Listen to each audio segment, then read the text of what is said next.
Anthony G. Spincity. On today's show, we got the great and rather luscious looking young lady by the name of Alicai Harley. How you doing, girl? Very blessed, Anthony. Thank you for having me. My pleasure. Thank you for taking time out of your schedule as well to speak to us on the show. Really do appreciate that. Now, we know that you're born in Kingston, Jamaica. Is that right?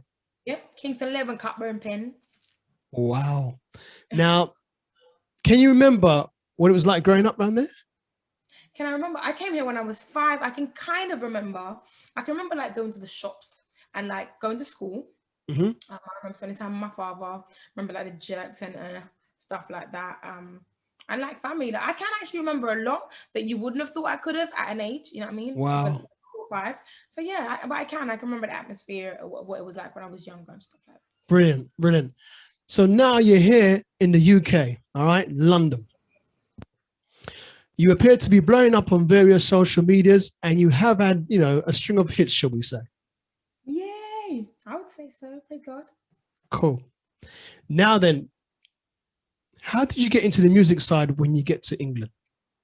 Okay, so I came here when I was 5. So I did a lot of life, and that's why I say to people, I'm full on a Yardie. I'm a Jamaican, also a Londoner, you know, because I spent so much time here. For me, when I first got into music, I was actually kicked out of school in year 7, and I went to a facility for young kids. And in that facility, that was around the time that I lost my father and stuff like that as well. Wow. And there was a studio in the facility, and that was the first time I ever touched mic. The person who was in the studio, I feel like his name was Anthony. Wow. Anyways, that was just me. I think his name was actually Anthony. And he was the person in the studio at the time. The studio wasn't part of the center or the schools and stuff, but it was in the same facility. And I'd recorded the first song called Daddy's Gone, and I put that out on YouTube. And then that was very early stages of people putting out stuff on YouTube as well. And from there it just kind of went on, and I built, I put out music, I wrote, I put out music.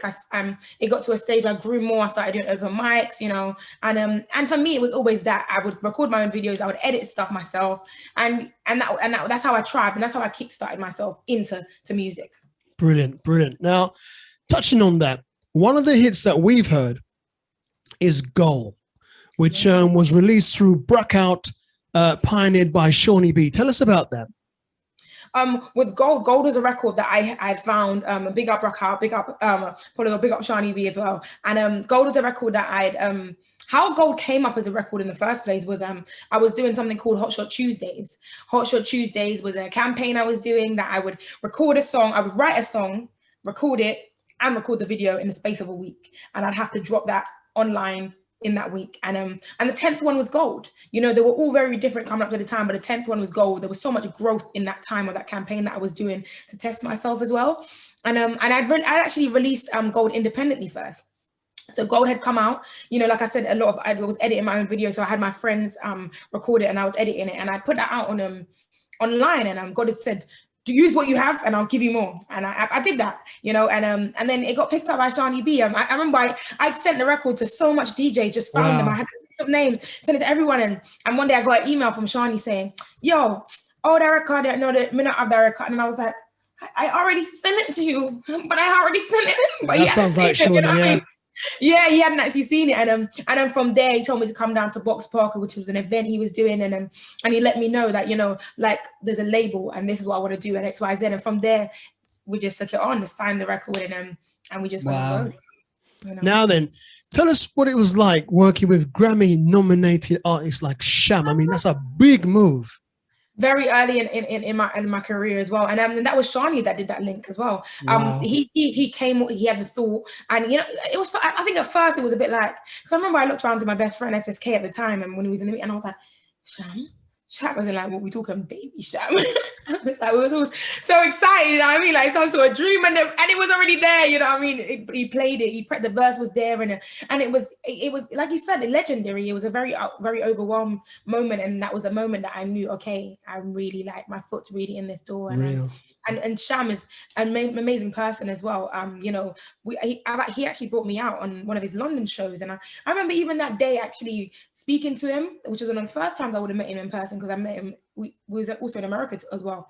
But when I first met him over here, you know what I mean, he's someone that I know I could speak to, like if I, you know, in terms of music industry stuff, if I ever needed any advice and stuff like that, a proper real person that's going to tell me how it is as well. Wow. You know?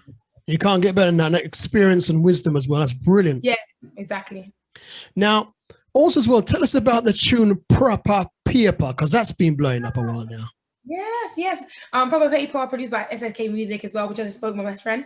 And that record, funny enough, I wrote Proper Paper. Proper Paper didn't come out straight after Gold, but I wrote Proper Paper straight after I wrote Gold. I think 2 records came out first, and then it came out. It's a record about marriage, you know. I'm trying to say, which I stand so much for. Everybody knows me. I just want to get married and have kids. Wow. Like, when I was younger, you'd be like, "What do you want to?" Like that was like that's what success is for me. You know what I mean? Building a family and all that stuff. And Proper Paper is that song about, you know, about marriage, about putting more to think on proper paper, you know. And yeah, it's actually one of my favorite records for myself, actually. And yeah, very special to my heart as well. I also, a lot of people don't know, but the intro I have actually my partner that passed in 2017, unfortunately.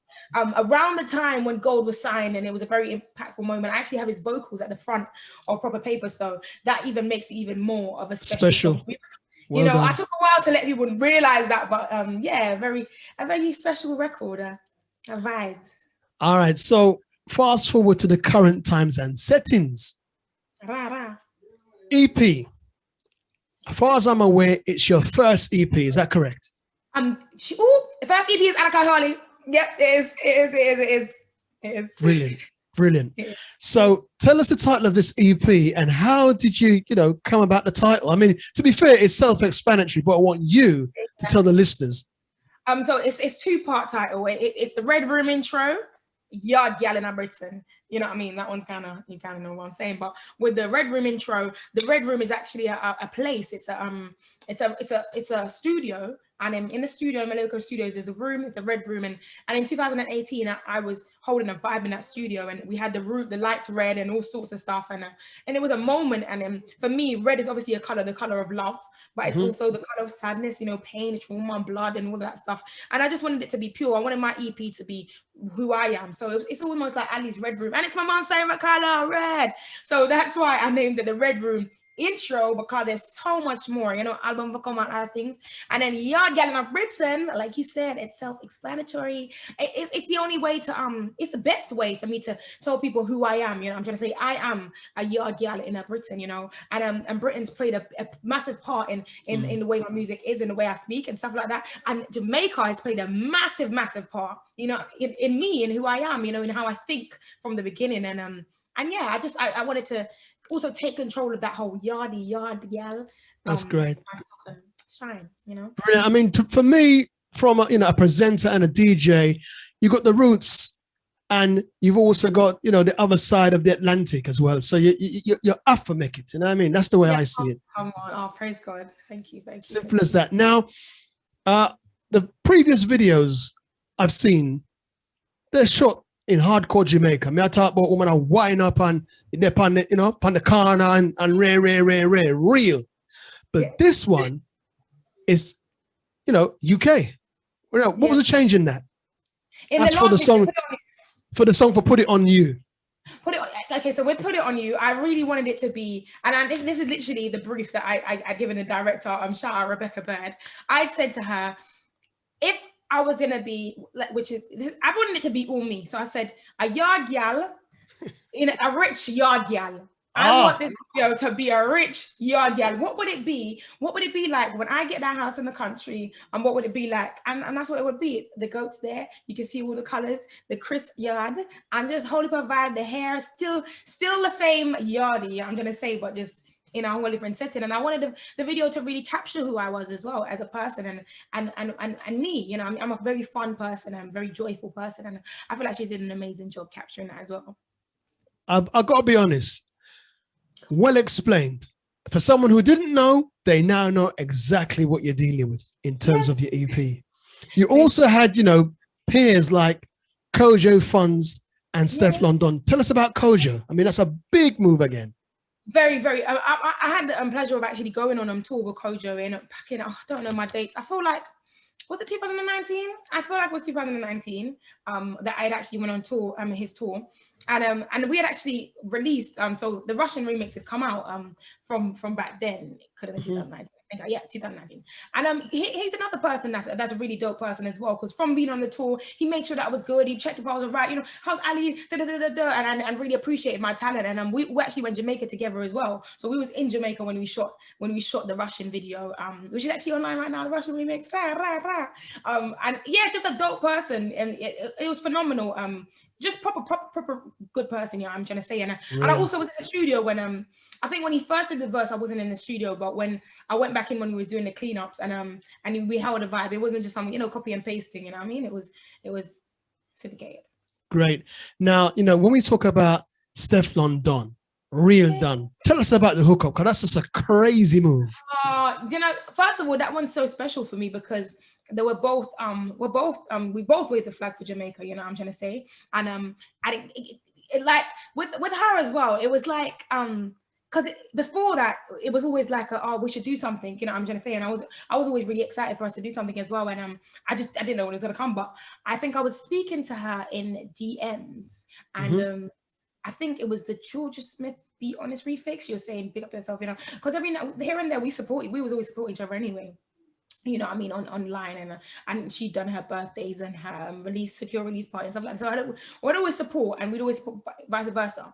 But then I released the Be Honest refix, and she had said this is sick and so forth. And then I was like, yeah, should we, you know what I mean, should we go back and forth on it? And she was like, no, like something fresh. And I was like, I had actually already had no drama, and I'd asked my manager to send it over to her manager, but I'm not sure if it didn't get to her manager or what didn't happen. So at that point I was like, oh, I've actually got a thing. And then she was like, send it over. And then I'd send it over. And she was like, yes, I'm on this. I like it. She was like, just stay on to me for the verse, to do the verse. And then it wasn't even, I don't think I had to hit her up again. I think with it could be a couple of days or it could be that week, whatever. And then she'd send it over to my WhatsApp, and I got it. And I was just like, because it was like she do what she needed to do, you know what I mean? So she did. She held it down, and it became a beautiful record. And then I just let her know how I would have cleaned up the end, you know. I'm in terms of like, this is all engineering stuff, you know, just all the technical stuff. And then she was like, yeah, and we just did that, you know. And then and here it is. Brilliant. So now, I mean, tell us about the EP. I mean, you know, we as DJs, we've got copies of the EP, but where can people get hold of this EP right now? The EP is called The Red Room Intro Yard Gal in Britain, and it is everywhere. It is on all streaming platforms: Spotify, Apple Music, Deezer, Tidal, YouTube, SoundCloud. It is everywhere. Everywhere you can think of, it is there. I mean, I'm hearing nothing but talent, as well as vocal cords singing. Thank you. Vibe, the mind. I can see acting, but you didn't hear it from me. I can see acting. So keep doing what you're doing. Yeah. Thank you so much. Very good. Now, with the push of this music and the numbers from what I can see, what do you think is going to be the next move for you? With the push of this music, do you know what? Yeah, for me, right now it's whatever God wants me to do. I recently got baptized on the 26th of December. Wow. And very for me, everyone is always knowing I've always been God fearing. I'm slapping God everywhere, you know what I'm trying to say. And coming to the end of the year, I was really, God really spoke to me, and I just know that my purpose has always been very different anyway, but very even clearer now that I can't tell what it's going to be. I can't tell what where he's going to take me by the end of this year, and what it's going to be. I do know that that there's going to always be music. I do know there's always going to be good music. Cool. And you know I'm trying to say, and there's more vibe, but in terms of what's to come, whatever's planned for me, whatever the seeds that have been sowed. What I do know is that the response from the EP has been phenomenal. It's been the greatest it's ever been, and I'm at a very great place in life in terms of the support I'm receiving and the love. So that's just exciting. So Barris, I go open up the place and whatever. Things can go on again. All of that. Brilliant. Now, in terms of, you know, your music, being a Jamaican, yard girl, no, so you must like your ackee and saltfish and your rice and peas and your dumpling. Yep. But can I safely say that fish and chips. I mean, what's your view on fish and chips? What's my view on fish and chips? Do you know what? Yeah. I'm not really into the fish. I like the saveloy and all that. But I'm not. I'm not really into the fish side of it. Okay. The chips and all the vinegar and all the salt. That's all me. That's the English. I've never really been the fish person. I don't know. But sometimes I might feel for it because sometimes I feel for it. It's with me. It'll be a random burst of I'd want the fish, but more time it's the saveloy, which is the sausage. Wow. Well, by the way, that means this me saying, yeah, I'm so here for it. Good. Now, if anybody wants to, get in contact with you, in terms of music, I don't know, sponsorship, whatever, what's the best way to reach you right now? The best way, the good thing is on my Instagram, which is Alicai Harley, ALICAIHARLEY, the one and only Alicai Harley. On my Instagram, on the bio, I've actually got it there. So I have my booking agent there. You can see my press person, you can see for radio, and I'll say if it's for different things, you hit up the different people. But if you're not sure where to hit up, if you do click the email link and alicaiharley@gmail.com, then I'll just forward it on. You know what I'm trying to say? It can be a bit hard for me to be the person to control everything, but when I see the email, I'll forward it to the right place where it's supposed to be forwarded. Brilliant. And before we go, Alicai, for any aspiring woman, lady, girl such as yourself, I mean, obviously you're a woman, but I'm speaking from all perspective of life. What advice would you give to someone who's trying to break out in the world of music? I'd say know your purpose. If it's about money, forget about it. If it's about money, you'll give up. And you'll also more time wither away from who you are. And it's a root of all evil for real. So just figure out your purpose and your why. What's your reason? I would say consistent. Consistency is a big part of it. Always be willing to grow, push yourself. Don't stay in your comfort zone. Even if you're feeling anxious, do it anyway and push through the anxiety. Don't watch what anybody else is doing. It will take away your happiness. And just kick, get it, stay prayed up is a massive thing for me. Beyond everything else and all of that stuff, actually having my faith, actually having God on my side is what's brought me through everything. So yeah. Brilliant. Alicai, all I can say is thank you. I mean, it's been a wonderful interview and your spirit has really taken me. So I'll be pushing your track on the station and giving it all the push I can, you know what I mean? Take care. And hopefully when you make the movie, don't forget Anthony G Spincity, and make sure we can preview it and go to the location and all these things and get involved to help promote, because we're loving the vibe of yourself. Thank you so much. Thank you. Thank you.